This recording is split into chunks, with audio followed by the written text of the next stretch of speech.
X-Pac, 12360. In my Hall of Fame speech, my brother, before I really looked the word up, my brother used to tell me I was prolific.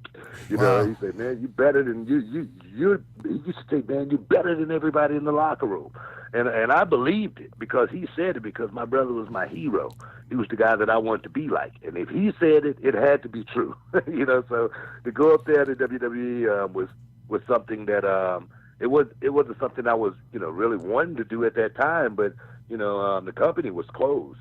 It was time to move on to what was next. And I learned at a very, very young age, losing my mother and father, nothing lasts forever. And Booker, I think you found out immediately that's exactly where you belonged.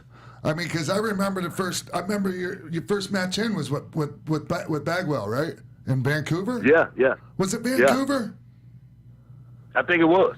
Yeah, and it was like... No, it wasn't. It wasn't Vancouver. It wasn't. I can't remember the town right offhand, but it wasn't Vancouver. It no. was... I will remember. It was... What about? It definitely wasn't WCW country. I'll tell you that much. I know, it wasn't. It wasn't WCW country. We got killed, man. But my thing was... I thought you were great. I knew that was going to happen. I knew that was going to happen. Booker, you did great. You know what? I thought I did okay, Yeah. but I felt like I could have done so much more. My thing has always been, man, I swear, I've always been, Chris Jericho, he wrote it in his book. My thing was back in WCW, I didn't care who I was working with. It could be some random guy who wasn't getting a push on the card. He was a guy that they were just going to be bringing in and pretty much shipping him out after that match. And I would always tell the guy, hey, man, I'm finna go out here and get you a contract tonight. Nice. And I would go out there and I would perform with that guy to the point to where I would literally say 80%, 75% of the time, WCW would hire the guy after I worked him. It was my job to go out there and make those guys look good. It was my responsibility. I felt the onus was on me each and every time.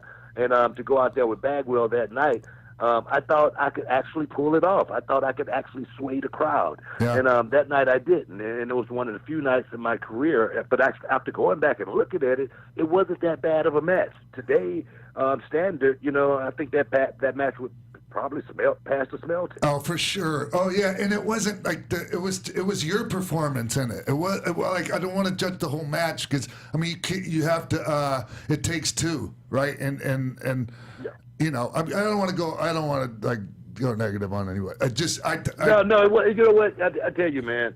That night it said a lot to me.